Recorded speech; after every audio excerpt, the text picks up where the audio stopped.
आता एक breaking news पाहूयात अजित पवार यांच्याविषयी। मधल्या काळामध्ये माझ्यावर भ्रष्टाचाराचे खोटे आरोप अजित पवार यांनी व्हिडिओतून आपली भूमिका आता मांडलेली आहे। अजित पवार यांनी जारी केलेल्या व्हिडिओमध्ये त्यांनी हे वक्तव्य केलंय।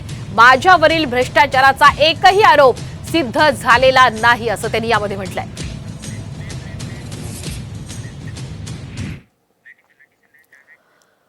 मोठी आहे।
सोबत या आणि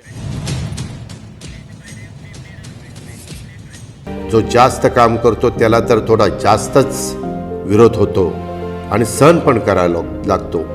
म्हणूनच माझ्यावर मधल्या काळामध्ये भ्रष्टाचाराचे खोटे नाटे आरोप केले गेले। माझ्यावरील भ्रष्टाचाराचा एकही आरोप आजपर्यंत सिद्ध झालेला नाही।